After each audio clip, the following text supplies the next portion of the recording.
What is everyone talking about right now? Oh, see this? This is Andre. All right, Princeton. See a track athlete? What is this? Okay, all right. Men's track and field. Versatile skill set here. All-time school. Number one all-time in school history in the heptathlon. Okay, all right. I'm intrigued.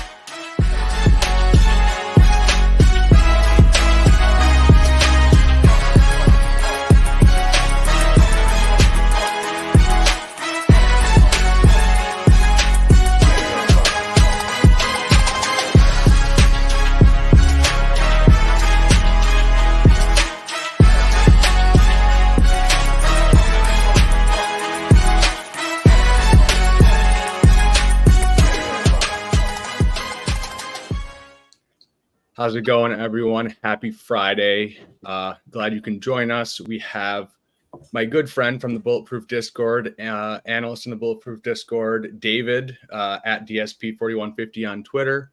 How's it going, sir? Nice to finally meet you virtually and not just sending messages at 3 a.m. about Mark Andrews. Absolutely. Thanks for having me on, man.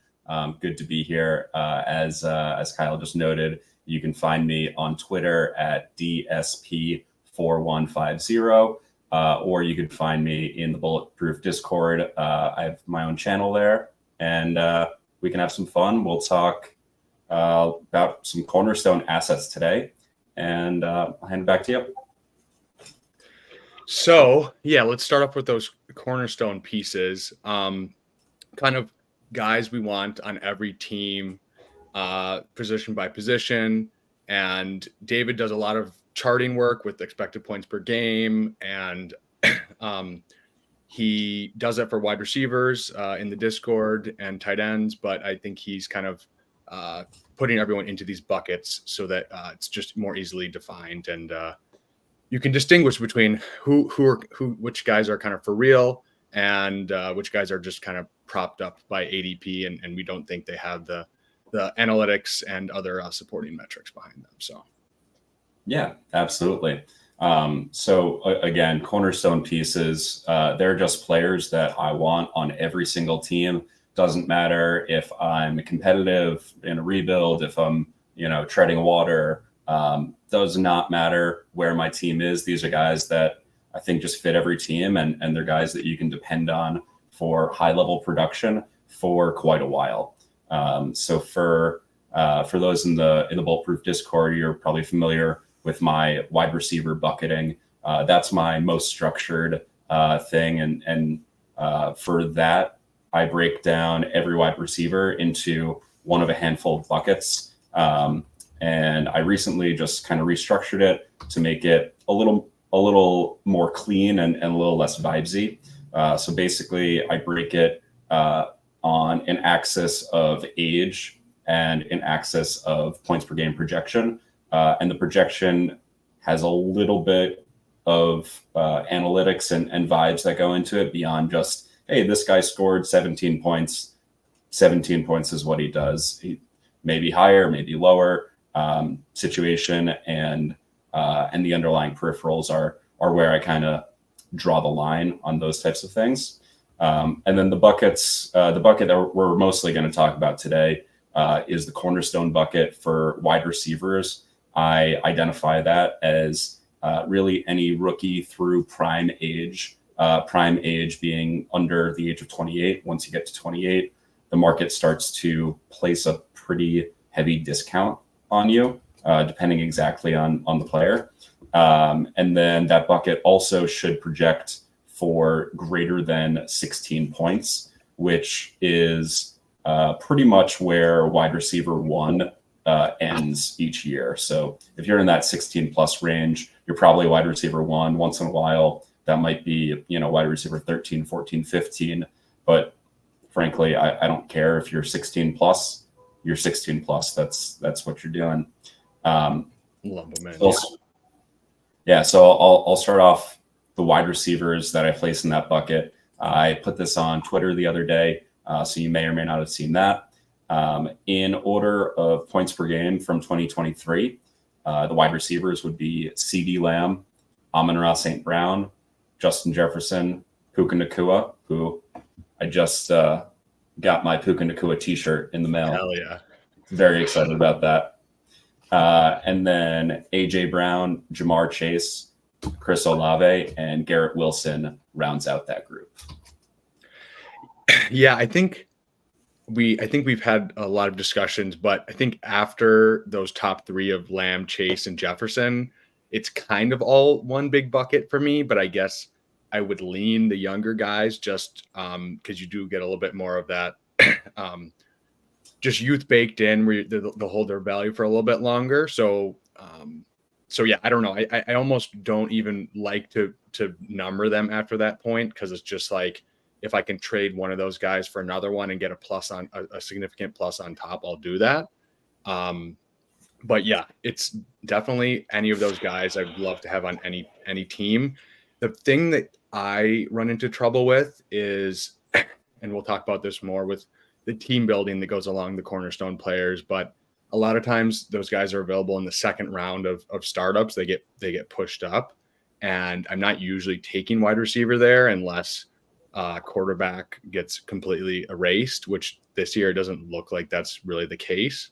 Mm-hmm. So that's the hard part. Like, and then in trades, it's kind of like we said, like it's if I'm trading one for another and I can get a plus on top, I'll do that. But usually there's like a huge premium to get those guys. And it's not my first priority. Like I'd rather get some older quote dusty guys that score similarly at later rounds and cheaper costs to fill in and focus on quarterback and tight end, which I think you follow this. I've learned that from you. So yeah, no, I'm pretty well on board with that as well. I tend to, we'll talk on this a little more later, but I also tend to address quarterback and tight end first. But those 8 wide receivers, I think are, a little less important than the true tier 1 quarterbacks. But I think they're really on par with any other type of asset that you can find. And, in terms of the trade market, I think it's really important that, so obviously if you could trade within that, 4 to 8 wide receivers, so, excluding CD, JJ, and Jamar Chase, I think the market will not really ever give you a plus to get into those guys.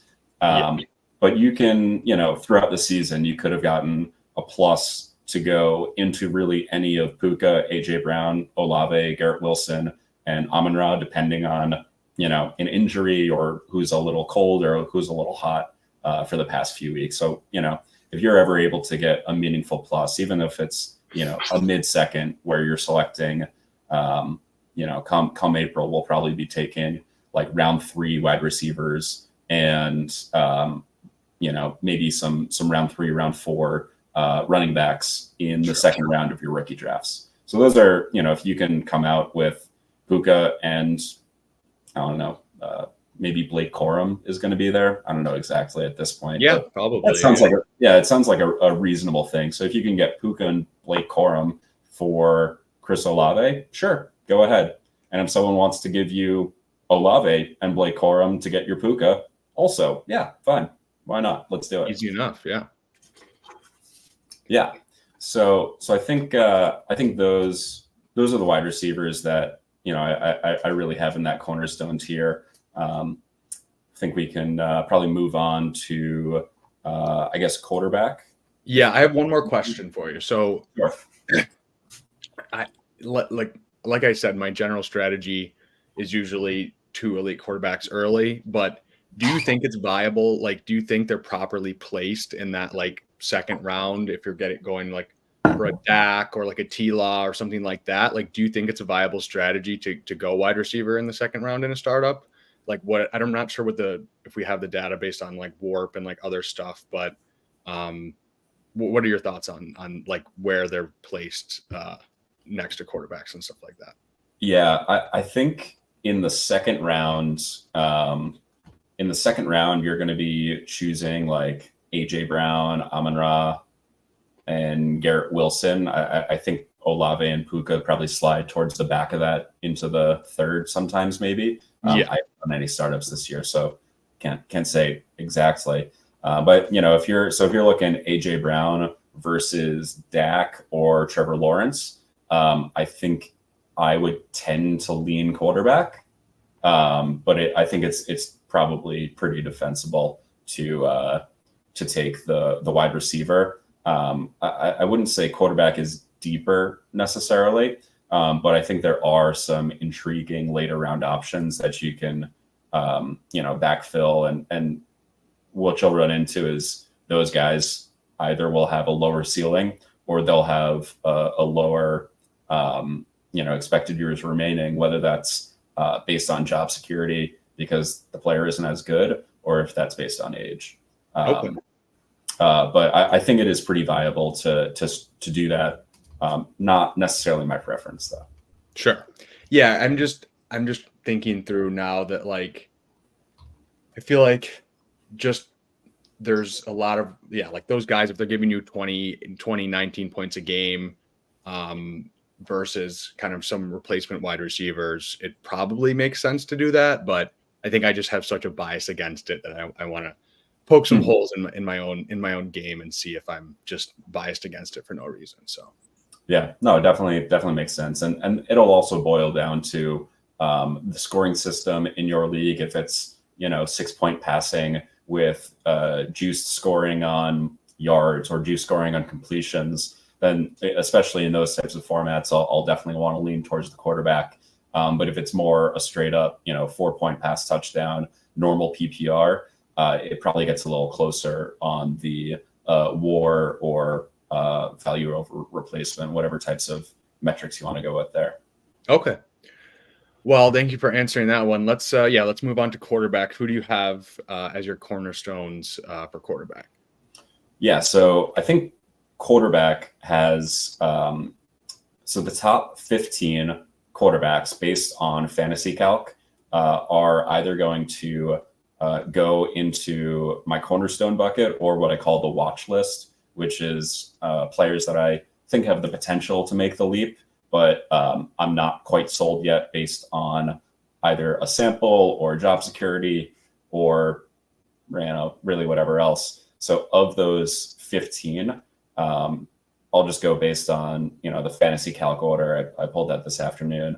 So in the cornerstone, no doubt about it, for me would be Josh Allen, Jalen Hurts, Pat Mahomes as kind of a pretty clear tier one, and that's also the market tier. So I don't see a need to deviate from that. Sure. And then I think the next tier is going to be Lamar Jackson, who I think as a real life quarterback is right up there. But his points per game has just lagged behind that top tier for a few years. So I'm willing to kind of go with the market and give him a tier down. Sure, and then there's a tier of the really good pocket passers that give you a little bit less in mobility, and that's Stroud, Burrow, and Herbert. I think those three are pretty interchangeable. Stroud has the youth benefit. So I guess we could bump him to the top, but at the same time, it would not shock me whatsoever if Herbert and Burrow came back next year and outscored him by a point or two or three. Sure. Because we've seen that type of ceiling from them. Yeah, just pick your poison there. It's not, I don't think, same as the wide receivers in that range. Like if you can get a plus on top for any of those guys to trade the other one, I would do that for sure. So absolutely. And then the next four guys in my cornerstone bucket would be Dak Prescott, Trevor Lawrence, Kyler Murray, and Tua. And all four of those guys have like a little bit of a wart to the market. Dak was just like the QB 2 or 3 or 4, depending on your scoring. But he's also the only guy we've talked about so far that's already 30 years old. So the market gives you a pretty big discount there. I think 30. I mean, he's 30 years old. It's not old for a quarterback. I mean, Aaron Rodgers torn Achilles at age 39, and folks are penciling him in for 2 more years. It's a lot different than it used to be. Yeah, like I feel like with Brady and Rodgers and whatever, even Peyton Manning played late in to his 30s That's as 38, well. I think. Yeah, exactly. So if the market gives you a break on Dak because he's 30, I am so willing to buy that up, because we just saw he scored on par or better than pretty much everyone we've talked about, except for Hurts and Josh Allen. And CeeDee Lamb, as we discussed, he's my cornerstone wide receiver asset. He is not going anywhere. He's going to get a huge payday. Dak is going to get a huge payday. And I think they're just going to, combine for some really awesome seasons going forward. Yeah, I think that helps Dak a lot, having just CD locked in there. It's just like, no matter what else is going on, coaching wise or ancillary pieces, you're always going to have CD there to kind of give him that little bit of that floor and ceiling combo. So that's really nice.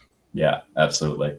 And then the other three cornerstone assets, Trevor Lawrence and Tua, I think are a little similar in that they are a little bit of a step down in scoring from definitely from the rushing elites. And then I think they're also a step down scoring from that Stroud, Burrow, Herbert range. I think Trevor Lawrence is a really awesome franchise quarterback. I think Tua is probably that, but there's definitely a little more question around his individual talent. But he has pretty close to the nut situation, which makes it way better. And then the last guy in that cornerstone tier is Kyler Murray. I think 2 years ago, he was going pretty much back to back with Lamar Jackson in startups. And I am pretty ready to put him back there. He just came back from an ACL tear in week 10, I think. The Cardinals were 1-8. They went 3-5 with him, or maybe, whatever it was. He, really lifted that team. He gives a better floor to the offense, and now they're picking fourth when probably the top three are going to be quarterbacks. So Cardinals are going to have their pick of either probably Marvin Harrison Jr., Malik Neighbors, pick your flavor there, or one of the top tackles in the draft. So I think the situation around Kyler is just really going to step up, and he's shown to be a pretty good quarterback, and he rushes a ton, which for me, it's awesome. Yeah, I think that the combination of, we've seen it before from Kyler in terms of he was scoring it was like 22, 23 points a game a few years ago. So we've seen it before from him. We know he's a good passer, and you get the rushing floor. I think I would put him right after like that Lamar tier right there, and the same with Burrow and Herbert. And I think, I've been I was making moves in season when Herbert and Burrow were hurt to get Kyler and a small plus on top. I don't know if that's as actionable now that we're the season's over, but if you can do that, I would definitely make that move. Just, I think there's still a little grossness on him just from him being hurt and just the Call of Duty narrative and whatnot. So definitely a buy at cost right now. I've seen him go like middle second round. So if you can get him there and pair him with one of those like Chase Jefferson types, I think that's a super nice start there. Yeah, so that's a pretty dynamite start, in my opinion. So I agree with every point you've made there. I notably am one of the bigger Kyler stans on Twitter, I think. So always good to add a few more shares. The next few guys, I definitely want to have a discussion about. I currently have these four guys that are valued in the top 15 of quarterbacks. I have these guys on my watch list, and I think there's reasonable debates for all of them to be cornerstone assets. I am just not quite there. So those four guys would be Anthony Richardson, Justin Fields, Jordan Love, and Brock Purdy. Richardson obviously had a really awesome start to his career, but I think we have like about 100 snaps of NFL experience. Those 100 snaps were definitely good, but I'm not ready to dismiss the warts on his prospect profile, where he was like admittedly not a very good passer in college.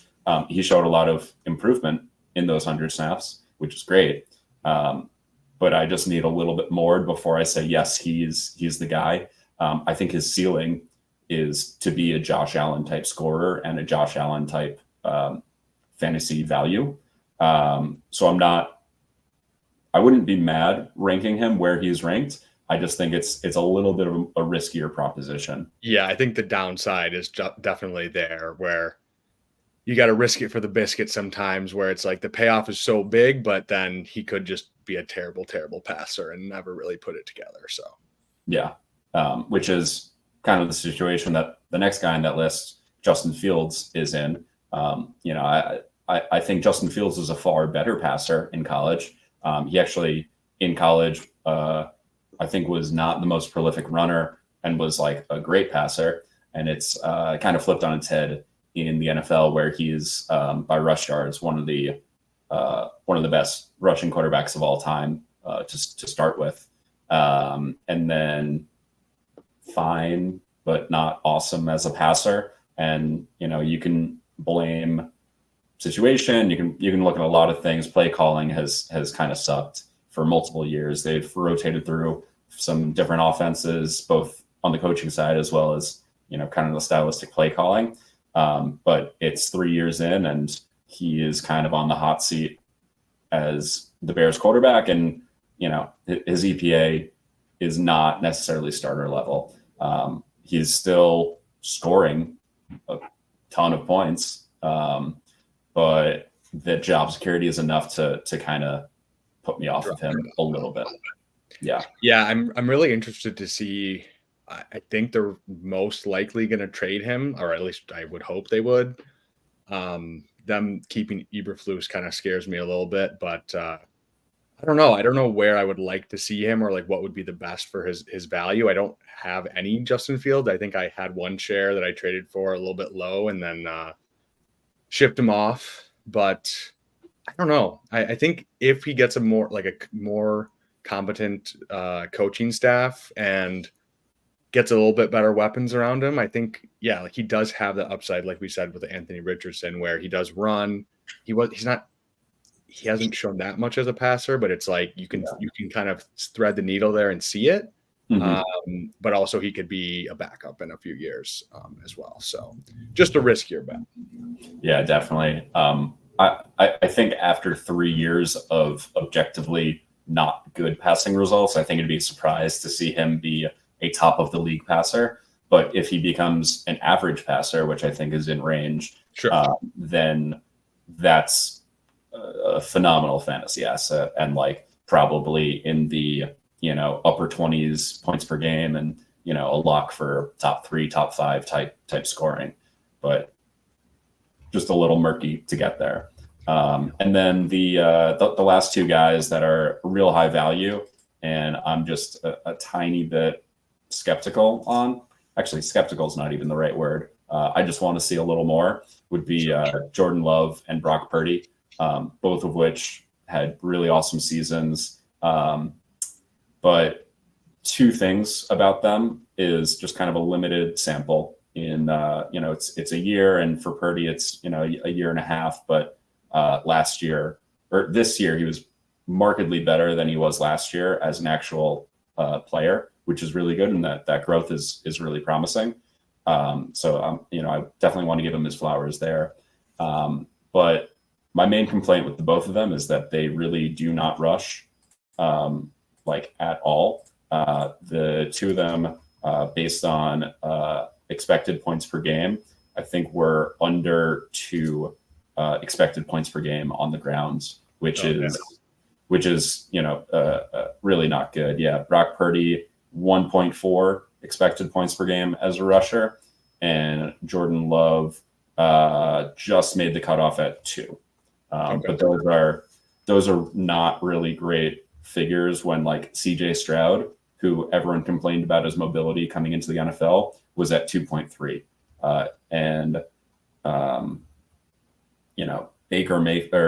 Tua is in that 1.3 range. So they're like not really adding much on the ground. And statue types. Right. So that leads to just a little bit of a lower ceiling where it would be extremely hard for them to actually be, a top 3, top 5 points per game producer on a really consistent level without maintaining kind of outlier passing performance and outlier touchdown performance. Sure. Yeah, like we were talking about before, like the rushing just gives you such a higher floor and a higher ceiling, and it's not I think in the third round this year, I might take some Purdy and some love if they fall to me there. I think previously I was like just out on that whole kind of tier, but I do think there is some upside there, and you get it if you can get it a little bit cheaper if one of those guys falls. I'll take it and see what I can do with it. So yeah, and I think going back to kind of your earlier question of where do you go if you're sitting in the mid-second and you're deciding between AJ Brown and Trevor Lawrence. If you can get basically a 2 for 2 of you get AJ Brown in the mid-second and come back around for Jordan Love or Brock Purdy in the mid-third, I think that's pretty close to, if not better than, taking Trevor Lawrence in the second and I don't know who would be a wide receiver there in the third. Like, Tyree. I've seen Olave go there. I'm not sure where Olave is going to end up. Like, I think probably third round. Like, he didn't score as much as we would want him to. So I think people are a little bit lower than him. I Tyreek maybe. Tyreek is good. He's just 30 or soon to be 31, I believe. Or no, soon to be 30. Sorry about that. So if your 2v2 is AJ Brown and Jordan Love versus Trevor Lawrence and more of like a Devonta Smith or a Waddle type, I'm pretty happy going AJ Brown and Jordan Love there as like a better 2v2. And I think that's extremely viable team building. And I think that's a pretty possible ADP match, right? Yeah, I think so. Yeah, in my recent startup that I did, the only receiver that went in the third round was Tyreek Hill at 3.8, which is kind of weird. There was like Amon-Ra, AJ Brown, Garrett Wilson, Olave, Puka all went second round, and then there was only Tyreek in the third, and then it was Waddle, Devonta Smith, Ayuk. So I think Ayuk and Devonta Smith and Waddle probably in some leagues will get pushed up into that third round. So that you're saying, definitely I do the AJ Brown and Purdy and Love over T-Law and one of those guys every time I'm doing that. So yeah. I think that's pretty good. And then just going back to my watch list, the only two other guys that I have on the watch list right now are Bryce Young and Will Levis, and that's mostly just based on their about to be second-year quarterbacks that showed some stuff. Will Levis had a couple of great passing games and then a lot of less good passing games. And Bryce Young, we just have he was a first overall pick. I'm willing to give it a little more time. But I think those guys are definitely, would not touch them in round 3 or 4 or probably even round 5, but, get to round 6, 7, 8, and they're on the board. I think that's, a pretty viable look, especially if you can go back and, in the next round, look at an Aaron Rodgers for kind of short-term points while hopefully Bryce and Will Levis work it out in the NFL. Yeah, I think pairing one of those guys with like a Stafford or a Geno or even like a Derek Carr, like it just give you some security where he's starting and he can give you probably not a lot of points, but just a backstop. Right. I think that's going to be my strategy if I don't go double elite quarterback. So no, I think that's pretty fair. Stafford and Geno are both my do you know ball, and is the quarterback I think that's a really good litmus test. And last offseason, Stafford got actually let's think chronologically. 2 years ago, coming off the Super Bowl year, Stafford was like a round 2 or 3 quarterback. which was probably a little too rich based on his age. But then last year he got hurt for, I don't know, half the season, and he fell to like the 8th, 9th, or 10th round and absolutely crushed that. So settle him into like the round 6, 7, 8 range of, I missed my second elite quarterback. I've kind of filled out some of the rest of my roster, and there's no more difference-making pieces remaining. I think that's a really good stopgap. Yeah, no, I like it. And I think, people just get scared off by age sometimes, and you can scoop up that value right there. And Geno too. I feel like Geno had a good, he started off really good last year, and then he kind of fell off near the end of the season. And then this year too, it's just been kind of a weird year. I think he's pretty good real life quarterback. But as your QB2, he's perfectly fine. Yeah, I think the main difference fantasy-wise last year versus this year is that last year Geno was giving you like 3 or 4 points per game on the ground, and this year I think it got cut in half. So that plus a mild downgrade in the passing points per game, he dropped like, I don't know, 2, 3, 4 points per game, and a lot of that was due to rushing. Yeah, that's huge. Which is so it may not be fair to expect that rushing component out of him anymore, and maybe you just have to treat him as more of the statue, right in the same range as Stafford, which is probably fine at cost. Alrighty, well, do you want to move on to tight ends next? Yeah. So tight ends, I teased this with you right before we hopped on. For me, right now, there are only 3 cornerstone tight ends, and there's a 4th that unfortunately gets left out due to age, and there's a 5th that unfortunately gets left out because the points just have not come yet. So those 3 cornerstone pieces for me would be Sam Laporta, Trey McBride, and TJ Hawkinson, which... Yeah, spicy. I like it. I think it's a little spicy, but I think it's the correct take at this moment.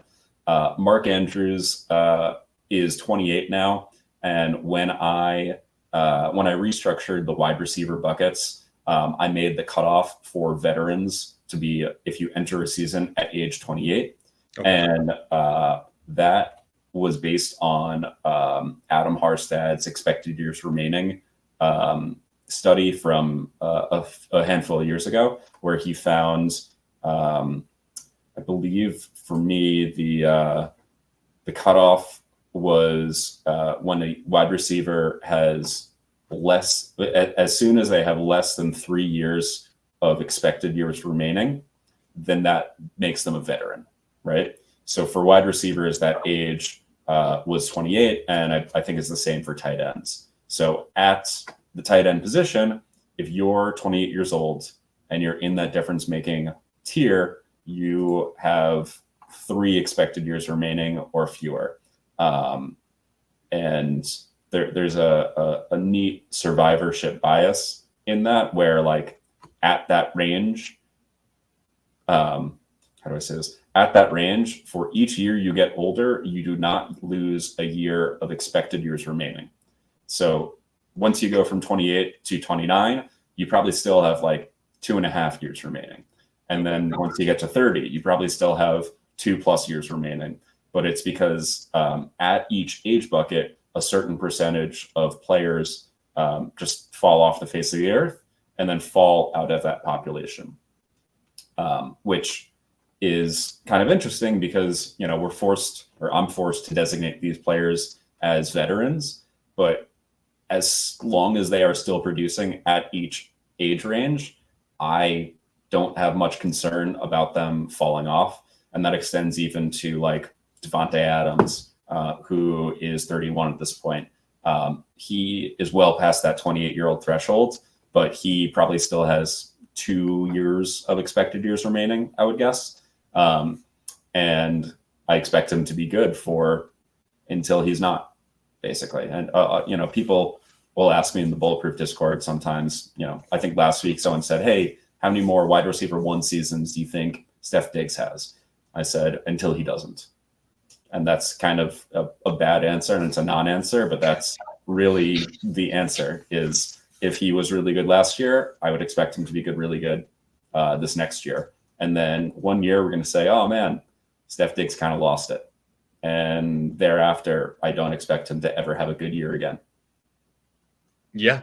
No, I think that's a super well put way of how to understand it, because I think when I first started playing Dynasty, it's like you kind of lean you're having your whole team being young, and you just think, okay, this is the way I have to do things. But we'll talk about later, like how to structure your team and team building. You can kind of have some older guys, but then build up some picks to kind of replenish that value. And those picks aren't going to get hurt. They're not going to go down in value. If anything, they're going to go up in value as they get closer to when the draft is for whatever year. So, yeah. And then just to continue for the next few tight ends, Mark Andrews unfortunately falls just outside the age range, as I discussed. So I would consider him to be a cornerstone veteran. And I have Travis Kelce in that tier as well. Kelce is kind of an interesting one. He's 34. Some people think he's going to retire. I do not think he's going to retire. I think either today or yesterday, there was some comment he made about not thinking about retirement or not planning on retirement. And even though he kind of faded down the stretch, he still put up, I think it was the tight end 2 by points per game, and tight end 2 or 3 in overall. I think Laporta passed Hawkinson and Kelce because he played all 17 games, and Kelce and Hawkinson each missed 2 due to some injury. So, Kelce, I would say, is the lowest valued of the 5 guys I've talked about so far due to being 34 and having a little bit of, performance concern. But if we fast forward to the end of next year and he's still the tight end 1 or 2 or 3 in overall and points per game scoring, I don't think that should shock anyone. Yeah, absolutely. I want to circle back for 1 second on TJ Hawkinson. Sure. Knowing that he tore his ACL, week 15 or 14, how would you be handling him going into startups this offseason, or just from a team building perspective, how would you try to backfill that spot? Sure. So it's definitely a bit of a scarier proposition, having the ACL tear so late in the year. I'm sure you remember it was a pretty similar time frame as Kyler Murray's injury. I think Kyler, it was either a week 13 or it was week 14. I think it was week 14 Monday night, because I had a league. Patriots, right? It was against the Patriots. I had a league with a Monday night football end trade deadline, and during that Patriots game, I had a team going to the playoffs, and I had to backfill Kyler. I had to backfill Kyler in my lineup during that game. So I made, I think I actually did 2 of these trades, and each was the opposite take. One, I went Kyler plus into Deshaun Watson, which, and the other, and then I had a different league where another team league mate was in the same pickle and ended up giving me Kyler plus for Deshaun Watson, which on that team it worked out much better. But I ended up making that switch. So anyway, Kyler returned in week 10. I don't expect Hawkinson to take quite as long. I think there were, I think we saw when Kyler came back, he was really fully back. From his first game, he was rushing. He looked good, and I think he recorded his fastest tracking speed in a year and a half at that point, through half of last season where he wasn't hurt. So I expect Hawkinson does not take until week 10, but I think it's totally possible he starts the year on the PUP list and misses 4 to 6 weeks. So if that's the case, I think in Dynasty, I'm going to definitely want to buy whatever discount you can find if there is a big discount. I would definitely love to buy that discount. For the folks that, it's summer and they say, oh shit, I don't have a tight end for week 1. Okay. Give me Hawkinson. I'll give you David Njoku and a little bit or whatever. And then what I would do is, a guy like Darren Waller, I think we've, as a community, kind of written off. But if it's week 1 next year and he's like a consistent top 8 option, I don't think that should really surprise people. It's mostly been health related for the past few years. And he was like a tight end 2 or 3 for a couple of years. So what I would do from a team building perspective is I would just kind of stash Hawkinson and say, all right, I need to survive 6 weeks, which is not that tough at really any position. But I think, if you can go out and get Darren Waller or like, I don't know who's going to be this next year, but a guy like Gerald Everett this year, like he'll score touchdowns. He won't be the best. He won't be the most consistent, but you can slot him in and like feel pretty good that he's getting 3 to 5 targets.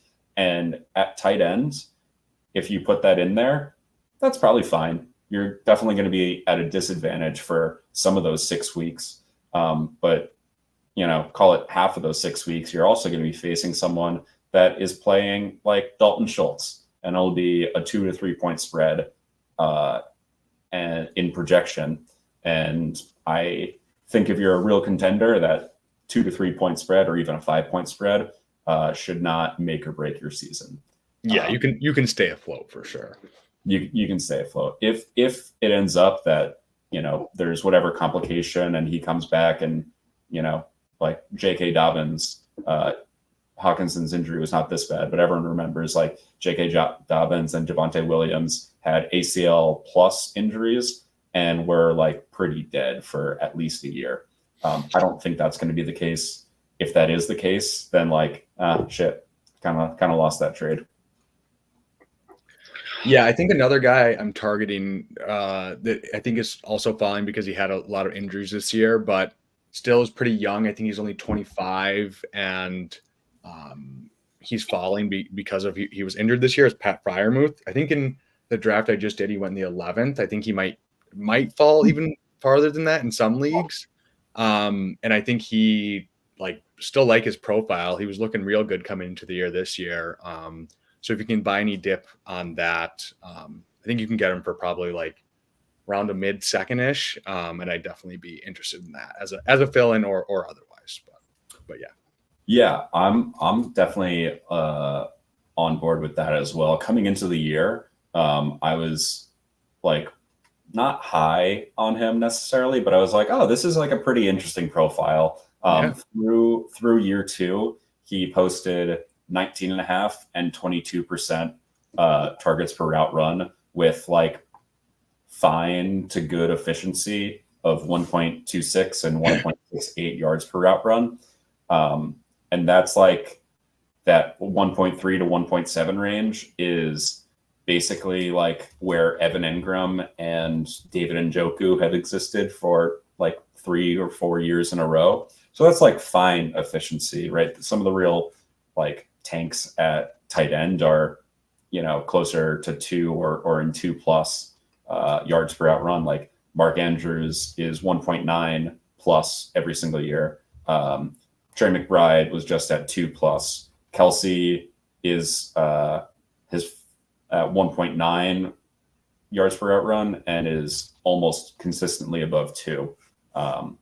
Right. So those guys are definitely more efficient, but even TJ Hawkinson, years 1 through 4 was at 1.3, 1.6, 1.5, 1.6.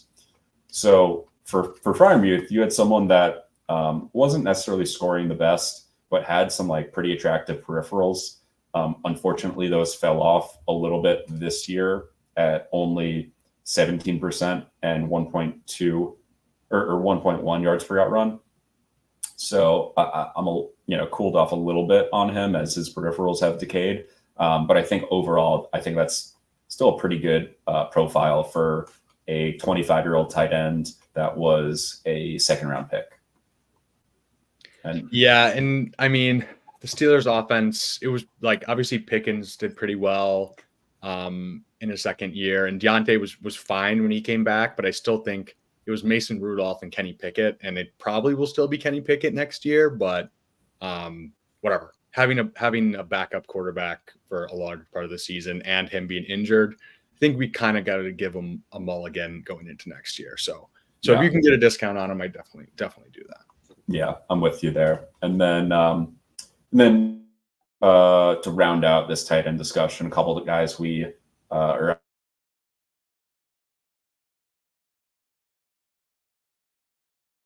Kincaid and definitely both right in that, tight end 4 to 7-ish range. I think having them any higher is irresponsible and any lower is irresponsible. But, if you want to argue Kincaid, Pitts, Kelsey, and Hawkinson, I'm going to put Hawkinson at 4 because of his injury. If you want to argue anything in there, I think that's like pretty fair as long as you're getting, as long as you're trading at market value for each, and acknowledging that the market has a heavier preference for some guys. I think that's, pretty fair to prefer Kincaid or Pitts plus. Both, round 1 picks, and Kincaid's 24, Pitts is 23, coming off injury that we recently learned was actually much worse injury than originally reported. And both guys still put up pretty close to, I think they put up both of them like early tight end 2 points, I believe. It might have been back end tight end 1 for Kincaid. So I think those are still both profiles we really want to be betting on and building around. Yeah, I mean, I think they both had pretty obviously Pitts had the super solid 1,000-yard rookie year, and Kincaid obviously he fell off a little bit when Knox was playing as well, but I mean, in the bigger picture, like he still had a very good rookie year. Totally. And he's tied to Josh Allen, which is probably a good thing. So it's pretty awesome, honestly. Yeah, and I will weigh in. My personal preference between the two is definitely Kyle Pitts. He was a better prospect at a much younger age. He's almost exactly a year younger. I think a really fun stat is that Kyle Pitts, when he had his 1,000-year rookie season, that was the first year that Dalton Kincaid put up a respectable season in the FBS. It's pretty cool. So at the same time in life, when Kyle Pitts was a year younger, he was 20 turning 21 in the season, and Kincaid was 21 turning 22 in the season. Pitts was dominating the NFL while Kincaid was dominating the Pac-12, I believe. Yeah, I don't know what it was. I think there's different years there. Yeah. But Kincaid certainly had a pretty nice rookie year. Came in just under 20% targets per route run and 1.46 yards per route run, which again, that 1.4, 1.5 range is like pretty respectable. It's not quite in the elite tier, but it's pretty good. Yeah, I saw last night Dynasty IM, shout out to him. Great follow on Twitter if you're not already following him. Super smart guy. He does late night polls a lot of times between different guys, and last night it was Kyle Pitts versus Dalton Kincaid, and Pitts won 66% to 33%. So it looks like the market is still on Kyle Pitts, which I think probably is due to the Arthur Smith firing, because I think before that it probably would have been pretty close to 50-50. So yeah, but I definitely lean Kyle Pitts as well. So. Yeah, and also just where we are in the dynasty life cycle, we are not in point scoring season. Yep. So you can look at Kyle Pitts in your lineup and give yourself a pat on the back without then looking at his score in your lineup and saying, "Ah, shit." Yeah, So, as both of us have a lot of Kyle Pitts, so it's definitely rough during the season. But now we're refreshed. We're entering the off season, and we can dream again about Kyle Pitts. So Yeah, absolutely, man. Okay, so let's move on to running back. It's a little bit different than the other positions just because of the nature of the position. But who would you have in your cornerstones there? And I guess along with that, like, how would you approach the running back position going into the offseason? Yeah. So running back is definitely a bit more touch and go. I think for me, there's a very clear 4 that I would put in my cornerstones. And then there's a couple of fringe guys, either because of age or because of I just need a little more info. I need to see a little more. So those 4 cornerstone pieces for me would be Bijan, Gibbs, Brees, and Jonathan Taylor. I think JT kind of had the season from hell with injury and the injury / holdout. He was put on PUP to start the year, which I found strange. I did not know that was actually a possibility. So that kind of tanked me in a few spots, unfortunately. But he's still, a 24 turning 25-year-old elite talent. And we saw at the end of the Colts season, they put the team on his back basically, and he had an incredibly productive game. He had an awesome breakaway rush. He looked like him, right? Yes, he looked like himself. So I am really excited to see what he looks like in a Shane Steichen led, Anthony Richardson led Colts offense. I think it's just going to be, fireworks. And we know that rushing quarterbacks around the league have a lot of gravity in the run game, and they make rushing just way easier for all of their teammates. Look at Lamar and like any scrub that they put next to him. I mean, Justice Hill. Right. Like Justice Hill. Honestly, Justice Hill had a little bit of juice, but like Gus Edwards just had like 13 touchdowns. Yeah.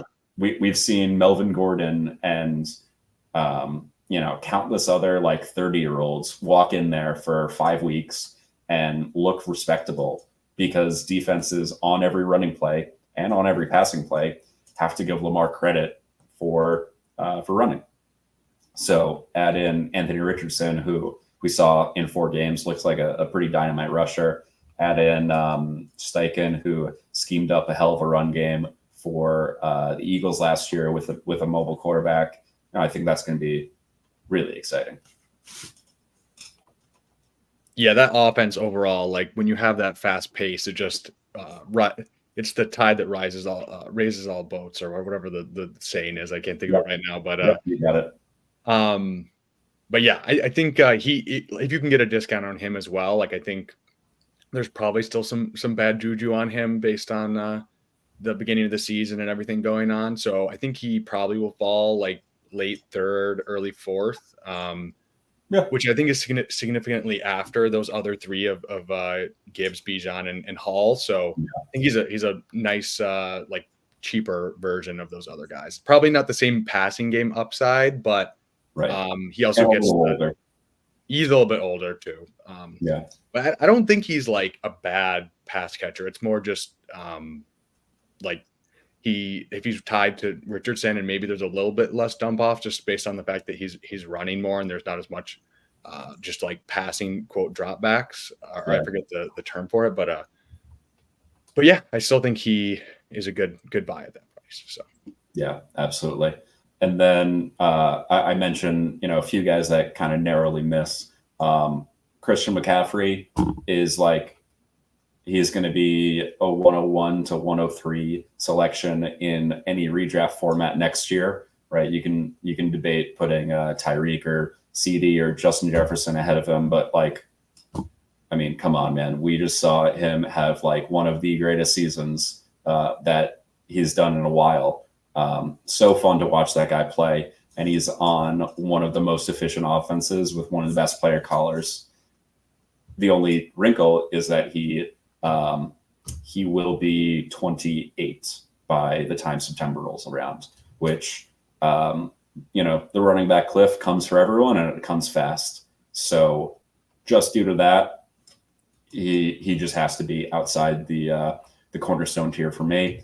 And then a few, pretty exciting options that I currently have on the watch lists. I think Travis Etienne is like just outside that tier for me. But there's certainly an argument to put him in a cornerstone. He is, I think he's maybe a month older than JT. So he is also 24, turning 25. He might be 25 already. So that's a tiny bit of a knock. And then his season was just a little bit up and down with the whole Jags being up and down.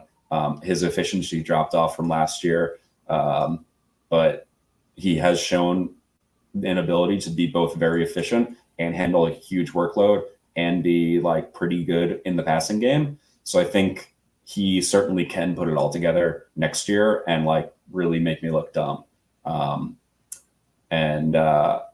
But I think there's just enough question marks around him to keep him outside that super top tier. And then another couple of guys in that same vein, I think Devon Achane lit the world on fire. I think there's reason to be concerned about getting the requisite work share to like really consistently light the world on fire without relying on being like a 50% rush yards over expected type of guy, which I don't know, maybe he's going to be a 7 yards per carry forever, but I'll just take the under on 7 yards per carry every time, unfortunately. Absolutely. And then I think the last guy there would be Ken Walker, who has shown to be one of the better rushers in the league, but has not, I don't think he's broken 15 points per game quite yet. And that's because he now has a new friend in the backfields, with Charbonnet there, who is going to take just enough work to prevent Ken from being real elite, most likely. I mean, we saw Etienne put Bigsby entirely on the bench. So I guess there is room for Walker to do that, but I don't foresee that. And I think we saw a little bit of a trend midway through the year where Charbonnet became marginally more involved. He didn't take over by any means, but he became a little more involved and involved enough to prevent Walker from being a 20 points per game guy. Yeah, I'm kind of interested to see with Pete Carroll gone, how that backfield evolves and what news we get as the offseason progresses. Because my only share of him is in a startup I really did this last week because he fell to the 6th round. But nice. That's nice. But yeah, I don't know. Obviously we're targeting guys that have passing game upside, and it's a little bit more of a fragile bet if he is being taken off the field for those passing downs and is just really relying on that rushing efficiency. It's not a bet I usually want to make. Sorry. Exactly. If Zach Charbonnet got drafted like anywhere else, I think Charbonnet might find himself on this list as well. And like, I don't know, if Ken got hurt, Charbonnet might find himself on this list. Charbonnet is also like definitely someone I want on teams, but that's much more related to his contingent upside. And I think I don't know where his price is going to settle, but I think his price in rookie drafts last year indicated more than just contingent upside. So I didn't end up with all that much of him. Yeah, I think he's one of the better contingency bets in the whole league right now. And if people, I don't think he did it that much his rookie year where he's like going to shoot up in value a ton. So I think Zero RB is very live this year, and he definitely would be a target if I'm doing a Zero RB build. And I can get him for like a mid-second. I think that's also a pretty good bet to make. So yeah, definitely. And I think that's a pretty good transition into what we wanted to cover next. So we covered all of my Cornerstone and a few Cornerstone adjacent type players. In total, I had 26 Cornerstone guys, which that's not necessarily my like 26 top rated guys. I think there's arguments for a guy like McCaffrey to be selected above some of those guys. And Tyreek Hill, for example, can go ahead of a few of those guys potentially. But let's get back into kind of a team building setup now. Yeah, for sure. So I guess what are your priorities when going through, like, let's say you already have an established team, and maybe you had some injuries or like whatever, your team didn't really put it together this year. Like, what are your priorities when you're going through your team and strategies to improve it, where to improve it first, just general macro strategy for that? Yeah. So on existing teams, right? Let's say I did a startup a year ago, 2 years ago, 3 years ago, and things have changed, obviously, in 1, 2, or 3 years, right? So I'm looking at my roster and I go, all right, on this team, I really only have like 2 or 3 cornerstone pieces, or maybe I have, none. Maybe my roster's aged out a little bit. I think my goal when I am kind of retooling or even rebuilding from scratch is I first would like to kind of get into the cornerstone quarterbacks. But I'm also looking for guys that can still appreciate in value. So I'm not going to the Josh Allen owner and saying, hey, I would like to get the 101 in startups and get Josh Allen from you, because then you've accomplished your goal, certainly, of getting a cornerstone asset. But then you've probably moved like half of your roster value into Josh Allen, who love Josh Allen. He's awesome. I would like him on every team. But if he is half of my roster value, then it kind of limits your growth in total roster value. So if you can go into, the lower end of that tier of cornerstones, say you get into a Kyler Murray, and Kyler Murray is now the 10th ranked quarterback. A year from now, he might be like the 4th or 5th rated quarterback if he makes some sweet, beautiful points per game with Marvin Harrison catching passes instead of Rondale Moore, right? And then all of a sudden you got into the cornerstone and you gave yourself outs for value accrual. I think one thing I do not like to do that frequently, there's potentially arguments for it here and there, but I don't really like to trade out of cornerstone assets.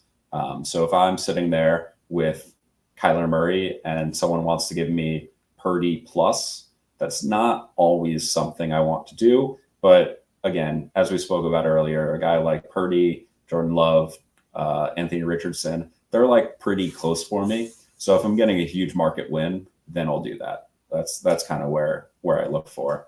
So now you've somewhat addressed quarterback, and in the off season, it's a little harder to do this, but during the season, I was doing this on all of my teams, really, especially with so many high-end quarterback injuries this year.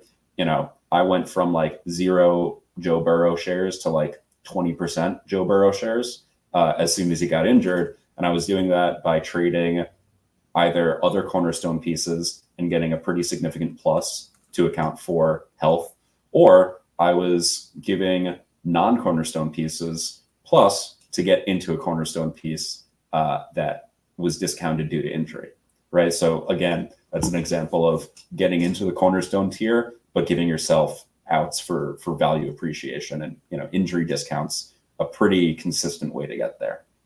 Yeah, I think in season, that's like a huge edge. I see so many people in my leagues just like dumping value just to like keep themselves afloat if they're a contender. So if you can capitalize that, if there's guys that aren't as sharp or they're not really thinking long term, definitely target those owners. If you've seen it, make a little mental note for the future going into the next year. Know your league mates, I think, is a big edge. So lean into that and follow that strategy that Dave is talking about. Yeah. And, it doesn't even have to be non-sharp players. I've seen really sharp players make some value losses in order to keep themselves afloat and win a championship. That's, totally could be plus EV, even if it's minus value. Absolutely. don't need to paint those guys as yeah, no. Although sometimes that is the case for sure. No, I don't want to paint with too broad of a brush. I'm not saying all people that do that are not sharp. I'm just saying I've seen some guys where I'm like, okay, I'm gonna make a little mental note in my head for next year. If it's hitting a little bit earlier on in the season and I can take advantage of it, I think always a good strategy to do that. But yes, I agree. I made a couple moves, same thing, where I'm just like, kind of need a quarterback to replace whatever, like a Burrow or something, and you got to make it happen. So yeah, definitely. So, so again, back to this, the team building. So my first point is usually to go after quarterbacks. And then from there, I usually like to build through tight ends. I think getting advantages at the 1Z position, so quarterback and tight end, I think that's really where you can build like total monsters to win your leagues. Because thing about like Josh Allen will score 25 points per game, and even some of the guys in the Cornerstone tier that I would really like to have, Trevor Lawrence was, I don't know, 17, 18 points per game, maybe not even that, depending on your scoring. So if you can bank a 7-point difference at quarterback and then go to your super flex slot and you got Lamar Jackson versus their Jordan Love, that's like also another 5+ point difference. So all of a sudden you're, plus 10 to 12 points on your opponent, that's really strong. And then go over to tight ends. And, last year, Kelsey was like far and away the most valuable asset when he finished with, I don't know, something like 22 points per game in tight end premium. And the tight end 2 was 5, 6, 7 points behind, right? Even having Kelsey versus Mark Andrews last year was like a 5-point difference. And then Kelsey versus, I think, like Evan Engram was definitely startable for most of last year. But Evan Engram was giving you 12-ish points per game. So Kelsey was giving you somewhere in the 8 to 12, 8 to 10 points per game spread. And now all of a sudden across 3 positions, you're like plus 20 points on your opponent. And that's just so huge. So that's where I tend to build.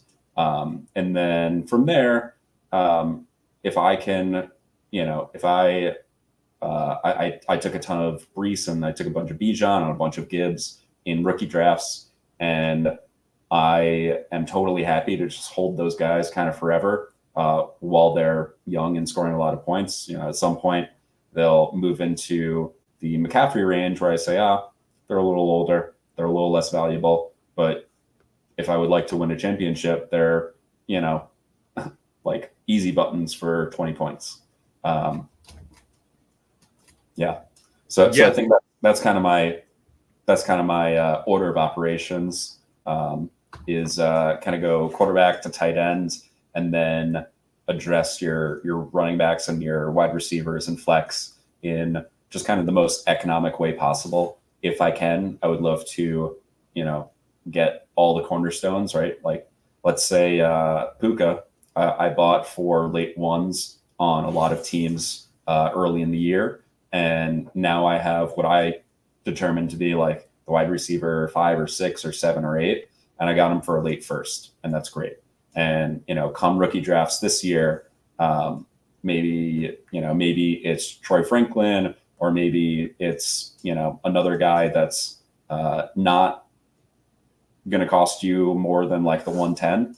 Let's say that guy takes a huge leap. That's awesome. But if not, and you get Troy Franklin and they have a good year, like, Jaden Reed, for example, Rashee Rice, I think those guys are like pretty strong bets. But if I can turn those guys into Garrett Wilson or into Puka by only adding like a mid-second, I think that's really good insurance to pay in order to ensure your ceiling. Yeah, I think Jacob is the one who popularized this, but he's like, you're kind of thinking of your rookies. They're obviously the ones who are most likely to raise in value year over year, and you almost want to use that to always try to move into one of the cornerstone guys that you called out. Like a lot of times it is possible because the rookies are going to get steamed. There's a lot of hype on Twitter and on other places. So I think that's a really nice strategy, and that also parlays into making sure that you accrue some picks. And so I don't know if you want to go into why picks are so important, and kind of I know you're a big pick hoarder, quotes. I don't want to categorize you because you're definitely still trying to win, but why are picks so important? And I guess how do you utilize them? Yeah, definitely. So I would self-characterize myself as a pick hoarder. I have this stat pulled up right now. Across my teams, I have approximately 1.4 first rounds per team for this year. I have about 1.6 second rounds, and then I have about 1.4 third rounders as well. And I've already begun collecting them for 2025. I have 1.25 firsts and seconds and thirds in 2025 as well. So, definitely I would self-characterize as a pick hoarder. And the reason is that picks are, first of all, they're universal currency. If you are looking to make a trade and you look at your lineup and you go, okay, maybe George Pickens isn't someone that I have in my lineup, but he has value. Hey, who wants to trade for George Pickens? The answer is going to be like maybe 11 other owners and maybe 0 other, depending on, the price you're looking for, and depending on everyone's opinion of him. It could be really hit or miss in a specific league to move a specific player. With picks, like you're going to have like 3 to 4 to 5 tankers that are looking for picks all year. Come the off season, as you're approaching rookie drafts, you're going to have pretty much all 11 managers looking to acquire picks. It's just universal and easy and great for that reason. And then another reason that I really love to get picks, and especially future picks, right? I already have a whole bunch of extra 2025 firsts. Is that it's really expensive to move up to the 101 in a draft. But what if you trade for the 101 in 2025 today, right? It's not expensive. You don't know it's going to be the 101. It also might end up being the 112. But if you find a playoff team that sits there and says, oh, I'll give you my future late first for, this year's 110 or this year's 111. And you say, okay, well, at worst, I probably end up with a pretty similar pick, which might give me a pretty similar player in a year. So the downside's like not that bad. And then the upside is, what if that player, right? Let's say they even have a great team. And, let's think about this year. They go into next year with Joe Burrow, or they came into this year with Joe Burrow, and they came in with Justin Herbert, and they came in with Travis Kelce, and they came in with all these great players and Diggs and Devontae Adams. And then, all of a sudden, both your quarterbacks got hurt, your tight end got hurt, and your 2 elite wide receivers put up not elite numbers. Like, is that team going to be the 101? Maybe, probably not. Probably not. But might it be like the 104 or the 103? Yeah, totally. And that's assuming that they had a really strong team. Sometimes players make suboptimal moves, and let's say they trade for a whole bunch of picks and they drafted Bryce Young to be their QB1. Like, oops, that kind of sucks, right? And then in that situation, you might be getting next year's 101 for way less than 101 prices. And so those 2 reasons are really the crux of it, is that they're universal currency, and it's really the only way to get like cheap access to the top of the draft without tanking yourself. Yeah, it just gives you access to upside. And I think that's something I learned a ton from you and Jacob, is just, I think I wasn't, not necessarily that I was like going out of my way to trade my future first, but I would do it if it was like for a Jalen Hurts or to move up into the first round. But now I think I'm almost never doing it unless like I get an above market deal where I'm just like, okay, I need to move this because it makes sense. But yeah, and then I think from a team building perspective, like you said, use those rookies to kind of get into those cornerstone pieces at quarterback and tight end, build up those picks like you just explained, and then with that, you have so much value in the other positions. You can go and get cheaper veteran producers at wide receiver and running back.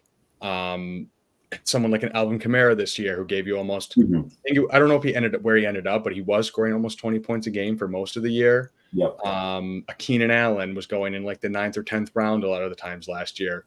Get these guys that they're discounted because of their age, and those can kind of you already have the advantage, right? If you have those elite quarterbacks and tight ends, like we said, it could be 15, 20 points a game over the other teams at the same position. And then have some of those veterans that are cheap. And then whatever, like if you have some other guys that are just fill-ins, whatever, like a George Pickens or some younger guys where they can still appreciate and value. If I could do that on every team, I would definitely do that.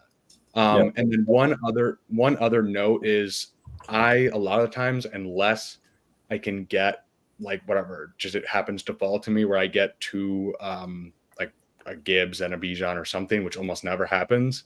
I'm kind of treating my RB2 spot like a revolving door. And that's something I learned from you as well. I think one of my first Dynasty startups, I was like, this guy doesn't have any, like he just has 15 running backs on his bench and he's just going to each week just throw them in there and whoever has a better matchup, or if the guy in front of him gets hurt.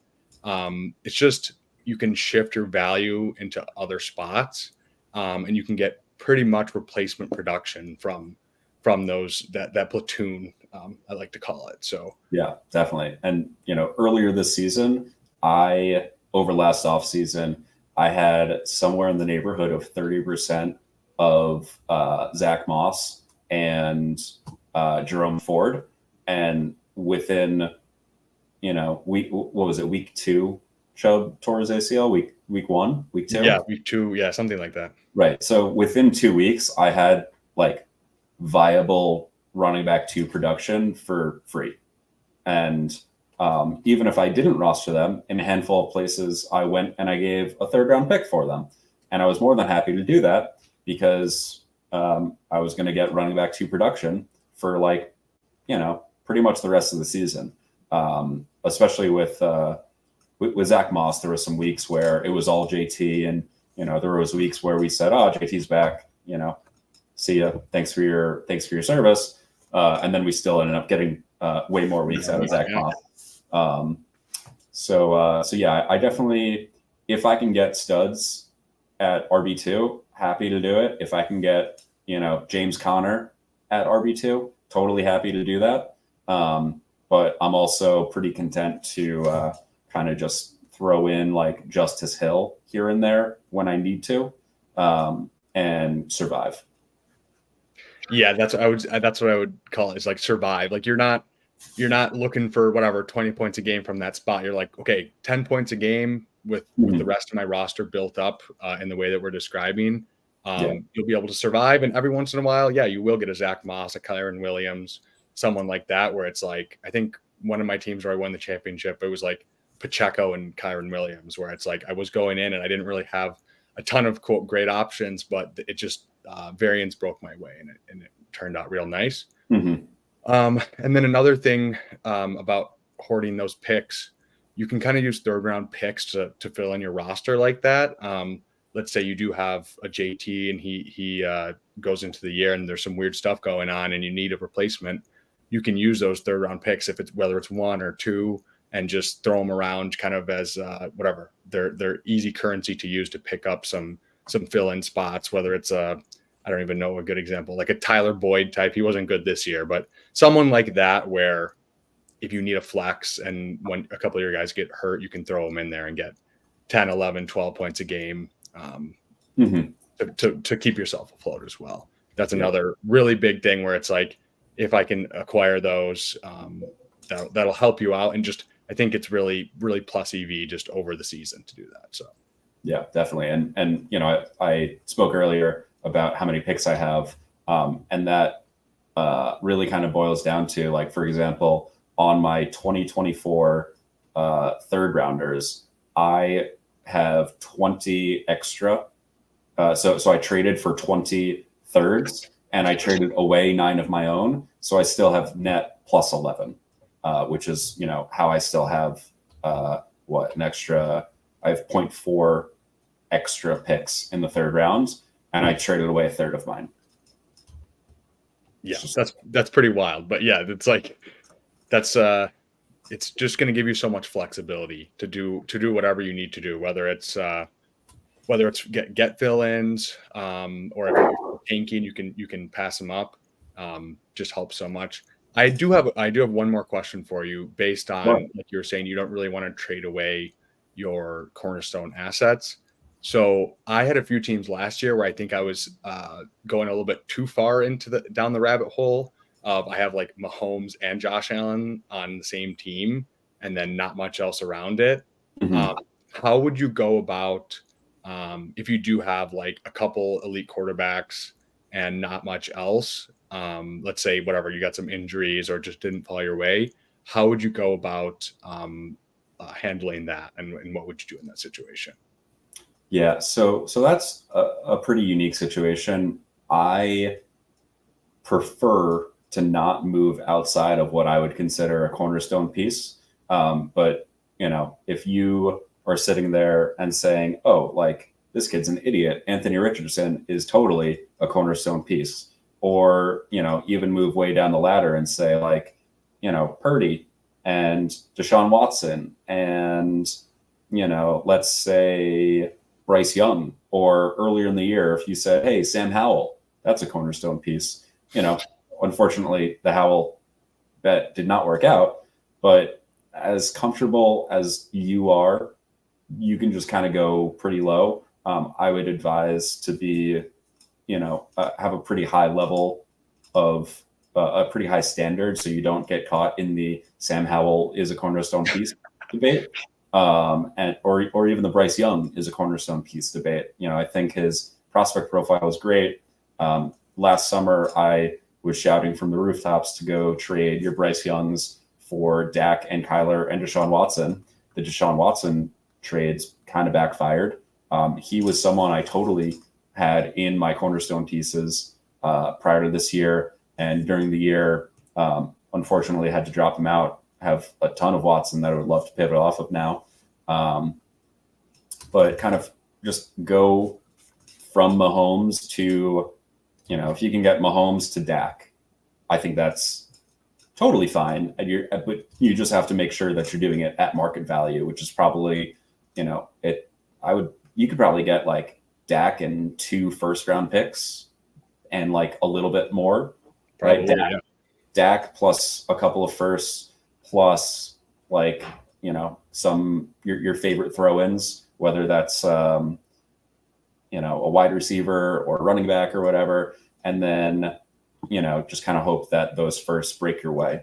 And again, and that's another fun thing, is like, if you go Mahomes for Dak and 2 firsts, and then you fast forward a year and one of those firsts ends up as like the 103. Now you did Mahomes for Dak and either, you know, quarterback 2 or 3 in this class, or Marvin Harrison Jr. And you're like, that's great. It's pretty nice. Yeah.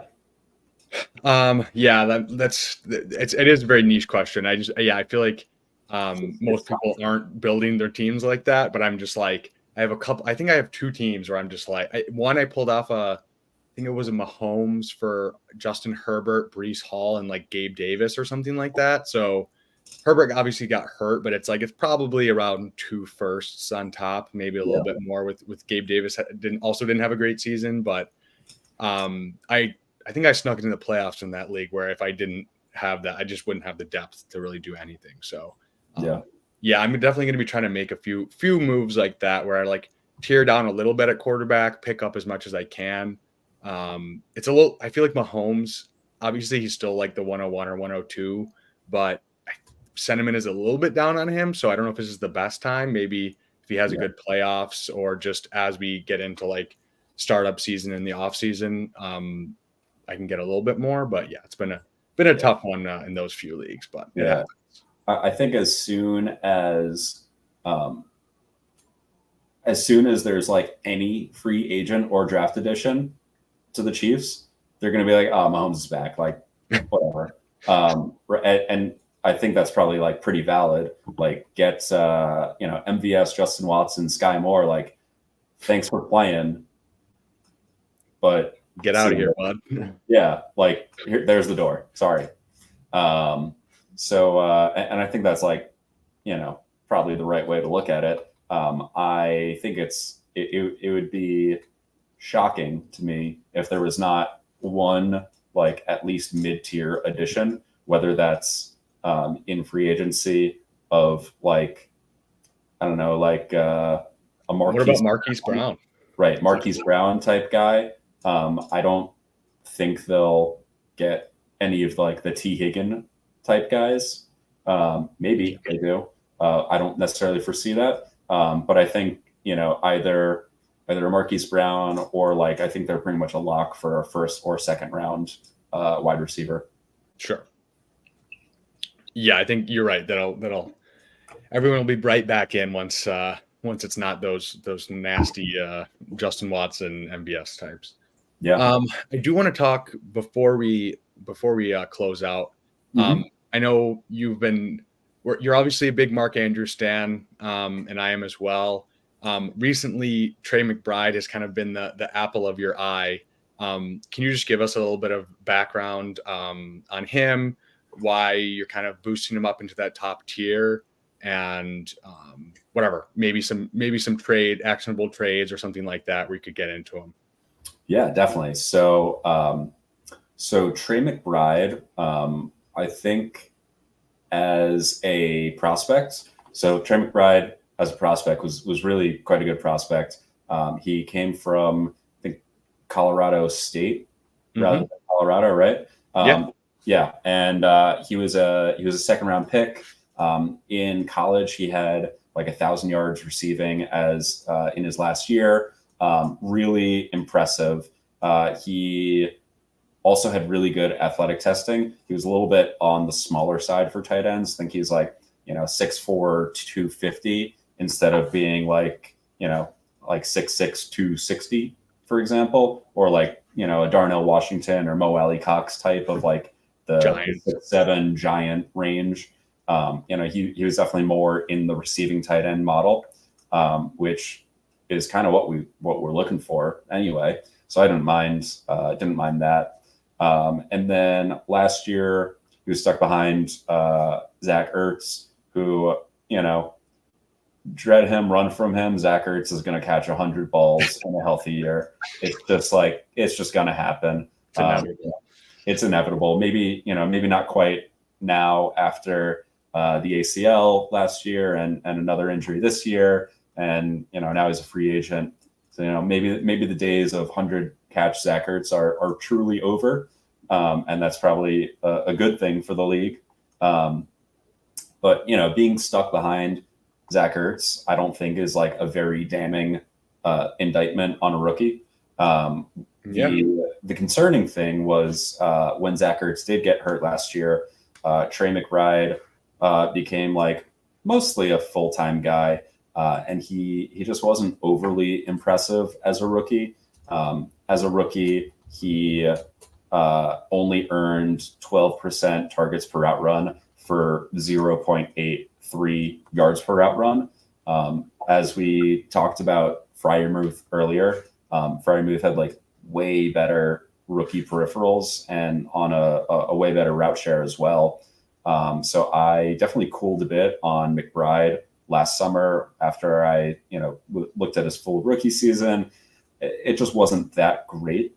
And then fast forward this year, Zach Ertz, pacing for 1 million catches for, 500,000 yards in the first 7 weeks, and then got hurt. Week 8 on, McBride was very much a full-time player. I believe he was at just under or just over 80% route participation, which is what we look for in our elite tight ends. Like Travis Kelce for the past 5 years has been between 80 and 88% route participation. So even a guy like Kelce, who's like the receiving tight end of the past 5 years, even he never really touches 90%. Just doesn't happen often. So 80% is a really strong mark. So that was really encouraging for McBride to get that this year. And then what was even better is that on a per route basis, and then on a per game basis as well from week 8 on, McBride in year 2 was just a total monster. He was at 26% targets per route run, so like more than double his rookie rate. And then he also jumped that to 2 yards per route run as well. So again, more than double his rookie rate. So he went from like pretty not good peripherals on a per route basis to some of the strongest in the entire league. He had, I believe, the strongest targets per route run this year for tight ends. And he was second only to George Kittle in yards per route run this year. So he went from like not great to pretty exceptional. And then I do a lot of charting for expected points per game. And maybe around week 14 or 15, I was like, McBride's been rising up these charts. And after doing nothing for 7 weeks, it means he's been doing a lot since then. So let's break down what he's been doing as a starter. So now that the season's over, we have a pretty strong sample and a long sample as well. From week 8 to 18, he played 10 games in that stretch because they had a bye. And in tight end premium scoring, so half point premium on receptions, he was at 18.5 expected points and 18.3 actual points per game, which if you took that stretch for him and compared it to the full year for all other tight ends, he would have been the tight end 1 in both expected points per game and actual points per game, which is incredibly strong. Pretty nuts, yeah. Right. Like Hawkinson and Kelce were both at 17.5 expected points per game and 17.9 points per game. So it was, pretty close. But if you say that he comes kind of close to that next year, pretty close to that next year, then all of a sudden you have like a 20, I think it'll be 25 next year. You have a 25-year-old tight end that is maybe the tight end 1, maybe 2 or 3 example, mix, yeah. Like totally in that mix. I think that's really, really, really strong. And on Fantasy Calc, I think he recently just moved into the tight end 2 slot ahead of Mark Andrews. Mark Andrews might ball out in the playoffs and bump ahead of him. Who knows? But there's like a pretty sizable spread between Sam Laporta and Trey McBride. And I'll give the edge to Laporta because he was a pretty comparable prospect. He got drafted higher, also very good athlete. And then he hit the ground running in the NFL, which I'll give him credit for. Sure. But I don't think there's that huge of a spread between the two, and the market does. So I definitely would like to buy that market delta. And I'm not selling Sam Laporta in order to do it, where you could say, they're kind of the same, and sell Laporta for McBride and something. I don't really want to do that because I also want a lot of Laporta and I also want a lot of McBride. I just want a lot of both. So what I would like to do is I would love to take non-difference making players at other positions and move that into McBride, who I view to be a difference maker.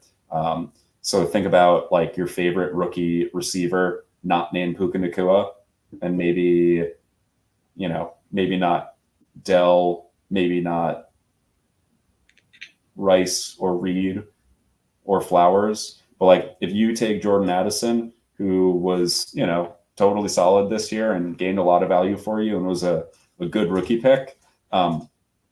Next year, he is going to be next to Justin Jefferson for the whole year rather than for like half the year.